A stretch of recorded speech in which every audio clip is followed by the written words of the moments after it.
Welcome into the Warchant.com report.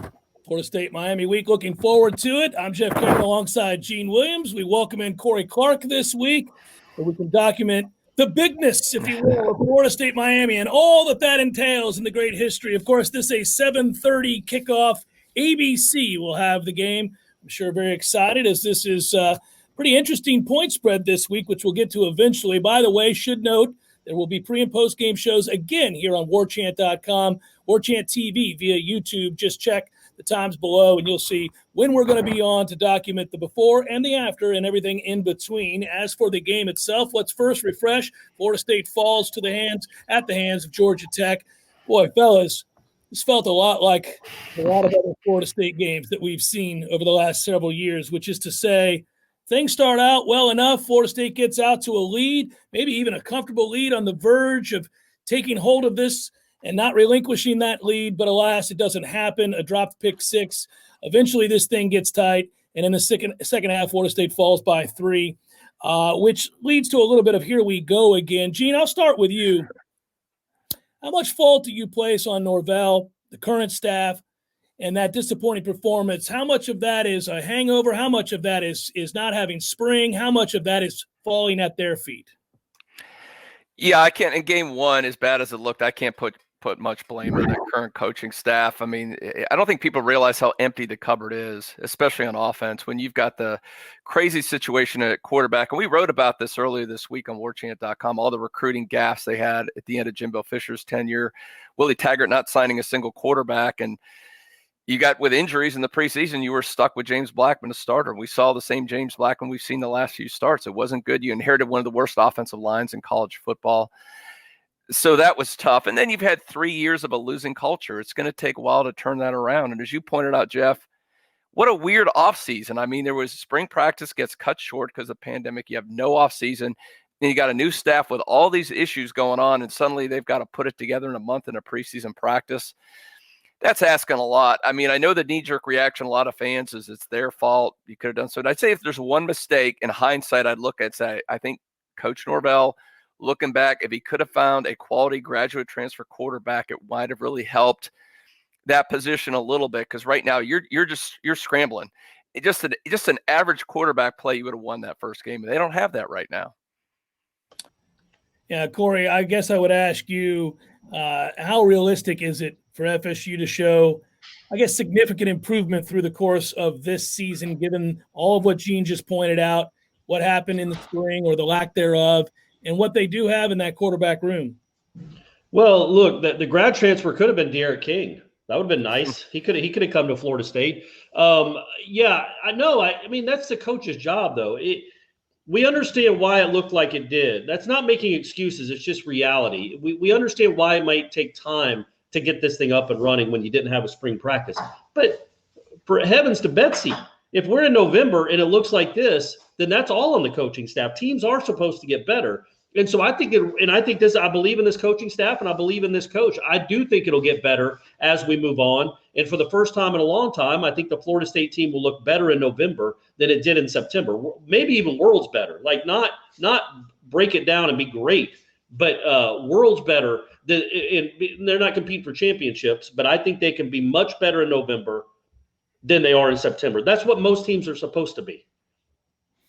Yeah, I don't think there's any way that you could watch this product and if it were to not get better, avoid blaming coaching. I mean, they have to get better. That is what you're here to do, to teach and to help change mindsets and to inform and to put kids in the best possible position that they can be in. You can lose games for lots of reasons.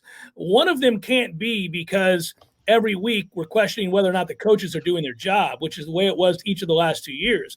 You can get beat because you're not good enough within certain segments. And we better see that that's the reason Florida State's losing. Either they can't block it up, inconsistent at quarterback, but not because they're ill-prepared. And I actually do think, in fairness, they were prepared for this football game. They didn't execute. They didn't play well. And obviously the quarterback reverted back to some really bad habits. But I do believe that they'll play better week to week. I think there's a chance, and we'll document as we move forward here on this show, guys. I think there's a chance they play better on defense in this game despite the upgrading caliber of opponent. And that's something we'll get into. But that wasn't the only piece of bad news, obviously, for Florida State. We go from that to a situation now, which of course we do. Why not? Let's just add to the ledger of things that could go wrong for Florida State. The head coach now tests positive for COVID-19. Certainly we wish him and his family well. That's the first thing you're going to point out. But now you wonder, with that situation, him being quarantined, he's not able to be there in person per the rules. And I know they're exploring options, but per the rules as we know them, he really can't have any interaction whatsoever once that team heads over to the stadium. So really not going to be a part of the in-game decision-making, at least not if they're on the up and up. So from here, he doesn't even get to participate in the Florida State-Miami game, doesn't get to counsel his kids on game day as things go wrong or right, how to level out their emotions or whatever it might be. I guess, how do you anticipate Norvell and Chris Thompson working together in this situation this week? Corey, I'll start with you. Yeah, I think that they'll work well together because I think, they both have FaceTime. I'm sure they have it on their phones. I'm sure they can text. I think during the week, talking to all the kids during the week, I don't think practice is going to change that much.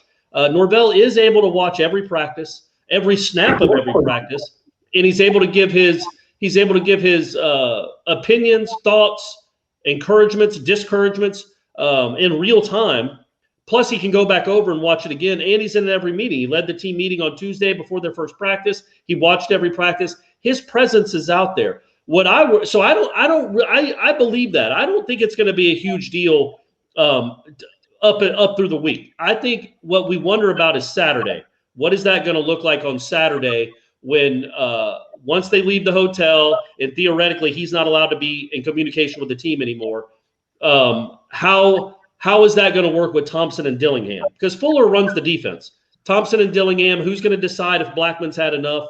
Who's going to decide that he's playing great, put him back in there? Those are the questions that I wonder about through the course of a game. And if Norvell can somehow communicate with them at halftime, whether it's allowed or not, there's nobody checking phones as you walk into a locker room saying, hey, let me see if you got a text message. Let me see if you're FaceTiming someone. So there are ways to communicate via your couch, even if you're in Tallahassee and the game's being played in South Florida. So we'll never know fully. It's certainly on the record if anything like that happens. But it also wouldn't stun us if college football coaches everywhere did something like that. Hey, Hugh Freeze can coach from a hospital bed. Mike Norvell can coach from his couch. Gene, how should they handle the in-game situation if he's involved in any way, virtually or otherwise, to contact his coaches? What kind of stuff should they be doing in terms of in-game decision-making?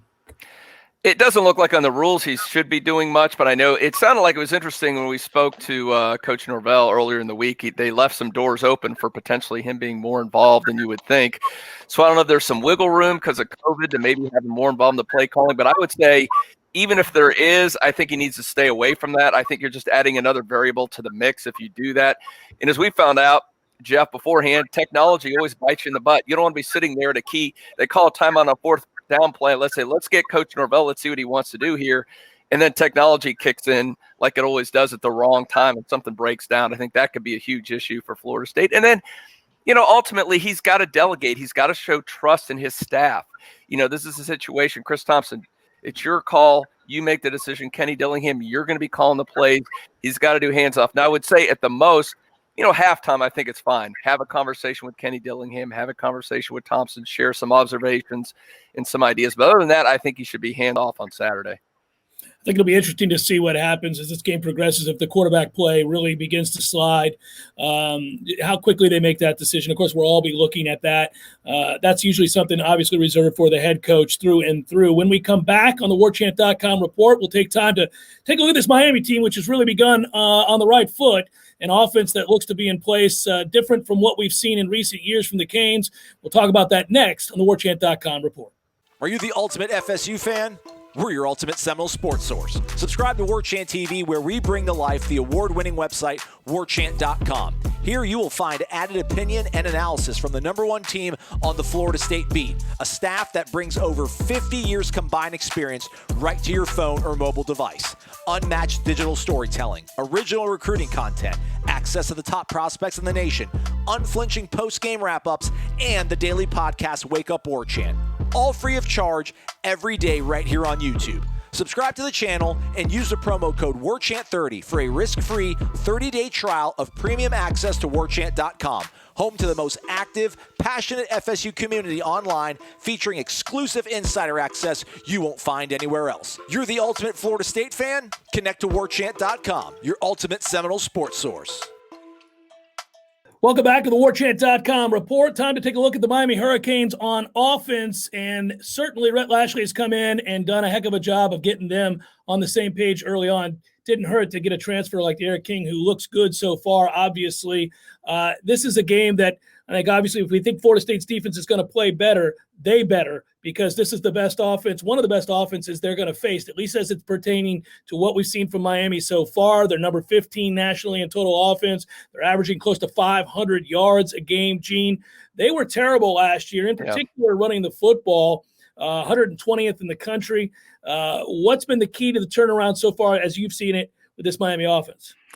Yeah, it kind of stinks now that Miami has an offense, because it seemed like under Dan Enos the last few years they weren't very good, but that's really changed. They're scoring 14 more points a game, 130 more yards a game under Lashley, and it's been impressive. And you're right, Derek King obviously is a huge part of that. He's opened up everything for them. He's opened up the running game. He's thrown the ball better than I thought he would so far through the first couple games, so that does a lot. I think and also they solidified their offensive line. Last year they started basically all newcomers. They had a lot of rookies, guys that didn't have any experience in there. They took their lumps. Well, they got most of that line back, and now they get a nice transfer. Jared Williams from Houston comes in to play right tackle, and that's been a huge help for them. So they've suddenly developed that offensive line. They got a couple other guys playing really well. Cameron Harris, the running back, is number 3 in the country right now in rushing. He's averaging over 10 yards a carry, which is just freaking nuts. And of course, it's Miami. They have to have a really good tight end. Brevin Jordan is their leading receiver, and we know Florida State's history on covering the tight end, so that's going to be a scary matchup for the Noles as well.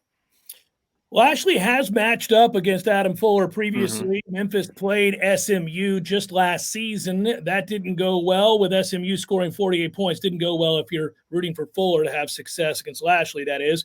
What can Fuller take from the prior matchup to help FSU defensively? Corey, what do you think on Saturday he can learn from the experience he had a year ago?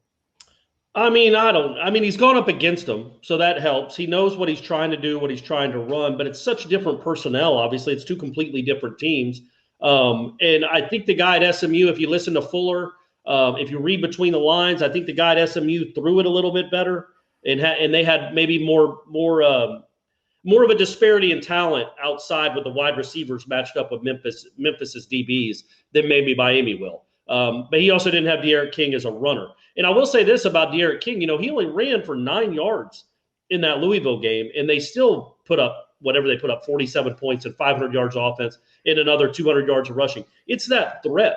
It's that threat of him being able to run the ball. And as we've seen Lashley, because he was at Auburn, you guys remember, he was the OC at Auburn that said they could have named their score in that national championship game if they had played better. That was him. He was Malzahn's OC. You saw what he could do with Nick Marshall. Now, I don't think Derek King is the runner that Nick Marshall is, but he's a better passer than Nick Marshall was. And it's a challenge, man. It's a challenge. And I think when you look at what the improvements that Miami's made on offense, going back to, I guess, Gene's point a second ago, how much, and I don't want to, I'm not trying to hammer on the kid, but you see what what kind of huge difference a quarterback makes. What's the biggest difference between Miami last year and Miami this year? We're only through 2 games, so those stats it's a small sample size. But it's the quarterback, man. Most of those players were there last year, except for the quarterback. And he changes everything. I think they believe in him. The offense is a little bit different. It's been tweaked, obviously. But that guy makes everything go. And I think I don't know that Adam Fuller – I don't know that he goes in less confidence because he gave up 50 points to SMU last year, because they still won that game, by the way. And they had they forced 5 or 6 punts. Those games are hard. Those AAC games are hard, man. They all have 17 possessions. They all scored 6 touchdowns. But I do think that it probably helps that you're familiar with them, right? Don't you think it helps that you're familiar with the offense that Lashley's trying to run, even though it's going to look different because of Derek King at quarterback? Yeah, I think without question. I also think Florida State has much better personnel on defense. Actually, that's the part that was so disappointing against Georgia Tech guys. Yeah. I think does have good personnel. They're not fast off the edges. They're not twitchy off the edges, but I think they're better in the interior, and I think in the secondary, they're worlds better. So I really believe Florida State will play better on defense. Again, they're going to have to. And speaking of defense, let's segue over to that side of the football where Miami – one thing's for sure. Florida State catches a break. We talk about before the season began, Rousseau, the stud defensive end who absolutely terrorized Florida State here at Bill Campbell Stadium last year. He opted out of the 2020 season, but they get a transfer in the Phillips kid and the Roche kid. Those are both talented players. This, to me, is a defense that Florida State, like a lot of defenses on the schedule this year, guys, are going to have a really hard time blocking, for lack of a better term. I think they're going to struggle to block them. I do, however, think that when you look at Miami's defense, they're weak in the secondary compared to most Miami teams. You can exploit them if you can somehow buy time. Don't really know that that's going to happen. Gene, Louisville did manage to rush for over 200 yards last week against Miami. Again, a little bit different story there. They're a little bit more dynamic, certainly at quarterback and running back than Florida State is currently. Is there a chance FSU could do something similar to that against the Canes defense? I think it's your best hope if you're going to pull off an upset. I mean, they did have, what's his name? Javian Hawkins ran for 164 yards against them.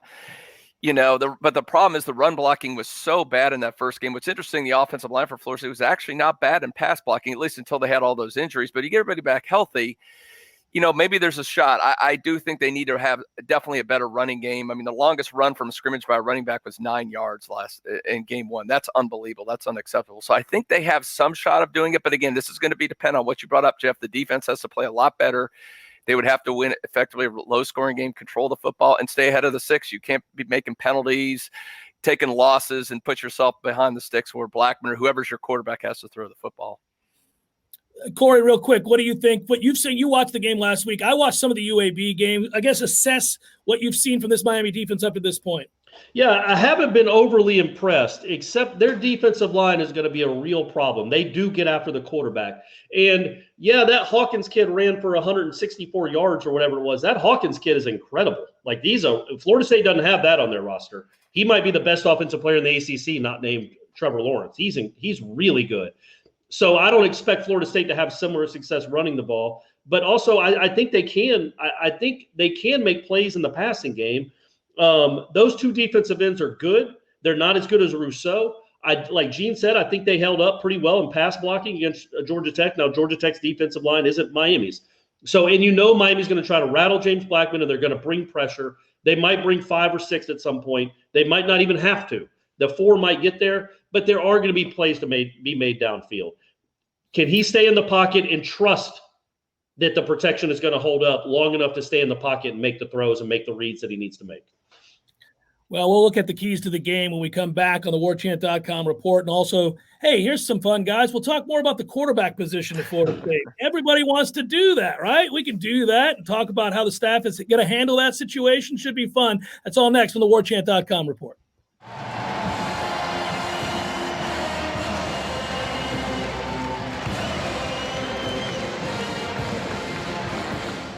Welcome back to the Warchant.com report. Time now to take a look at the keys of the game. And I guess we'll start with blocking for me, guys. I'm going to say a couple of things. Look, if you can't block Miami, this is going to be another long night, another long afternoon, another long month, year, season for Florida State, obviously. So the quick game will be very important here. Get James somewhat comfortable, maybe settled in a little bit. I think you have to kind of rely on this defense to win the football game more than you do this offense. You just can't be incompetent on offense. You can't be a turnover machine. You can't be something that provides the energy for Miami. Got to make them earn it. So for the offense, I'd say, and it sounds so cliche, don't turn the football over. Get the quick game going early. I don't think you're going to be able to line up and run the ball. Gene, I know you alluded to that earlier. I'd like to hear your thoughts on if you think they can get that run game going, how it is that that's going to happen. Yeah, well, I think they're going to have to get some chunk plays out of it. Here's the thing. I don't think it's good. The running game's good enough to just grind the ball down the field. Miami's too good on defense for that to happen. But what's crazy to me is your longest run was 9 yards from the running back. So you got to get some chunk plays. This team's not good enough to go up and down the field. So get some easy yards, whether it's in the passing game. I like to see them get Corey may jump in on this. Get Terry involved. That's some screens to him, some slants. Get him running the ball out there. He'll make some plays. You don't always have to throw the ball 50 yards down the field to get him the football. Yeah, I would say, but I would say the counter to that, Gene, is that last year when they played Miami, and I think this Miami team is better than that. I know this Miami team is better than that team. They didn't throw the ball downfield at all because they had Hornibrook, who couldn't throw it farther than 18 yards. And the short game didn't work at all because they didn't respect anything. They knew you couldn't run on them, and they didn't respect getting beat deep. So they played everybody within 10 yards of the line of scrimmage, and you did nothing. Even with Cam Akers, the only time you moved the ball was Cam Akers at the Wildcat. That's the only time you moved the ball all game. So one thing I'd say is you do have to take shots downfield. It doesn't have to be every other play, but you have to make them respect Thompson and Terry deep to open things up in the middle of the field. You have to. You cannot, not that they would ever have the game plan that the coaching staff had last year, because that was a disaster and a train wreck. But also to run the ball, you're going to have to do different stuff. And I mean, be creative. And I'm talking seriously about Jordan Travis, Travis Jay, Chubba Purdy if he's available. You have to have a quarterback that is a threat to keep the ball on the read. So the defensive ends can't crash down because they're good and they're aggressive. And you can take advantage of that if you have a quarterback that can run the ball. That's the only way, in my opinion, you're going to be able to establish a run against this team, is to have two guys in the backfield that can both keep it for 25 or 30 yards. Yeah, a year ago, this was the game, folks, lest we remind you, that ended the career of Willie Taggart and his staff, or at least here at Florida State, it ended their career. It was an unmitigated disaster. It was easily predictable, too. I think part of the problem with last year's game was not only what you just described on offense, Corey, but the defense was dreadful as well. They made Miami look like a juggernaut of an offense, and we know they weren't. You just look at the numbers. You look at the end-of-season stats for Miami. They were disastrous, and yet against Florida State, they did whatever they wanted. They gave their quarterback time. They were able to be more physical on both sides of the ball. Everything about this game was a disaster. You've got to show some improvement from there. It will be interesting to see what kind of packages they put together to be able to get something going on the ground. But also another key to the game, the receivers have got to play better. We talk a lot about James Blackman. We're going to talk some more about him here in a second. But go back to that game 2 weeks ago now. I'll tell you what, those receivers were dreadful. They were terrible. Coach Dugans had to have been mortified watching Warren Thompson drop pass after pass after pass after pass.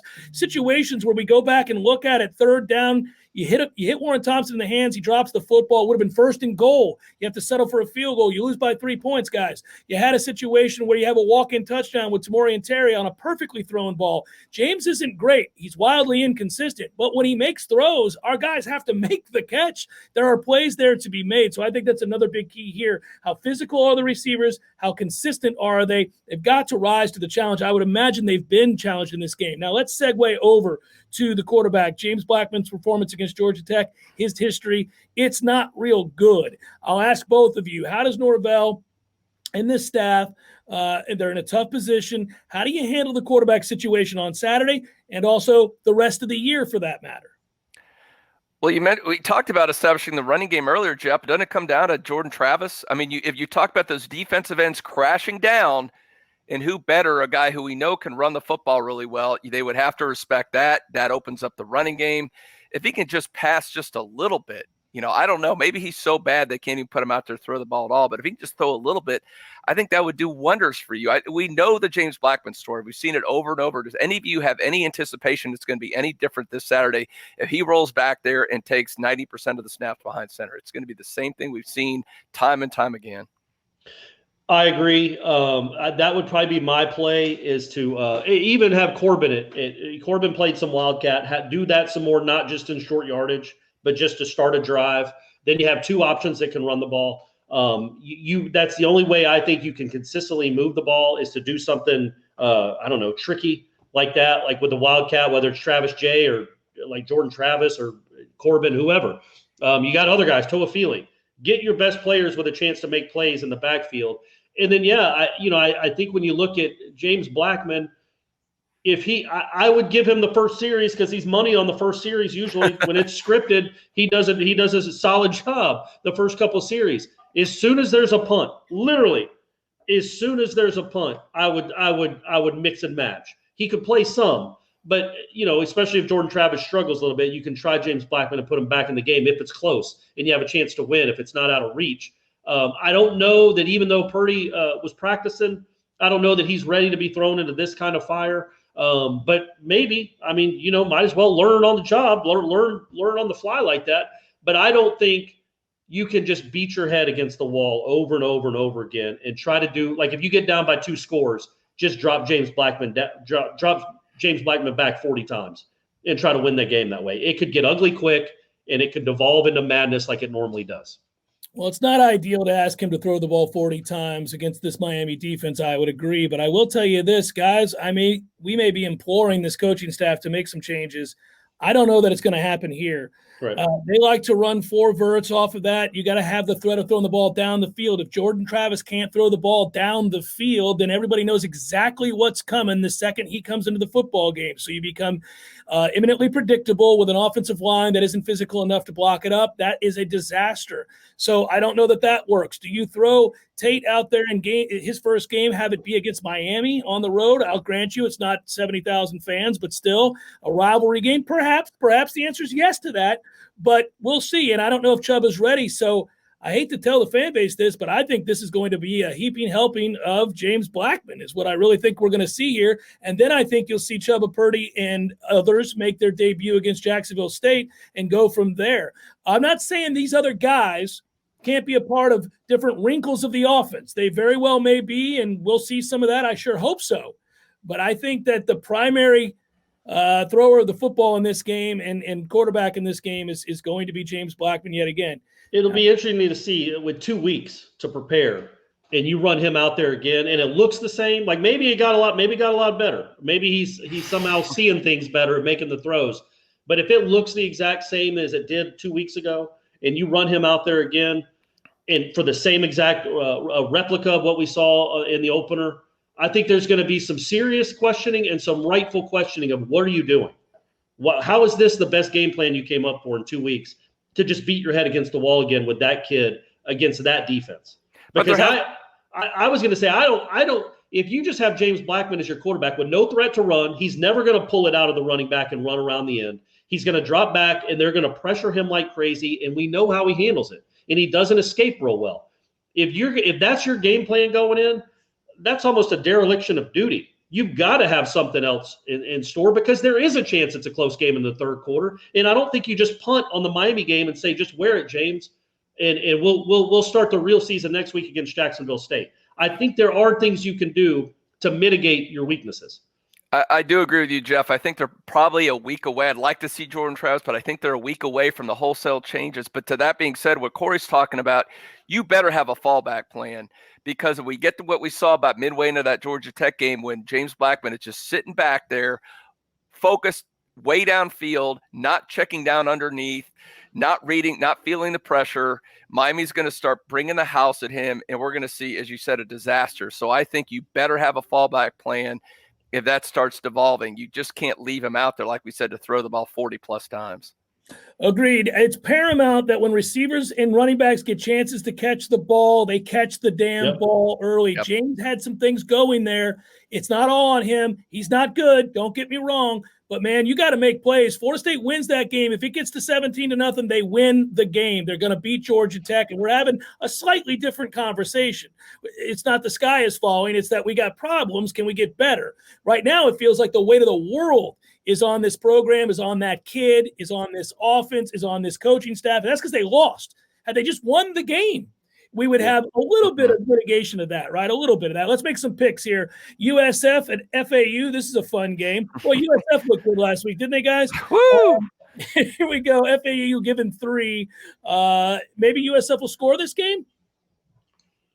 Man, I was going to say I would pick anyone. I would pick anyone against USF after that first game. I don't know how you could. I don't know how you could comfortably bet that South Florida will even be in a game until you see it. That was a dreadful performance. I don't care if they lost 200-0. I'm not betting on Willie Taggart. I've seen what kind of a coach he is. The USF will roll in there and actually score. I'd say it's going to be a 5-0 game.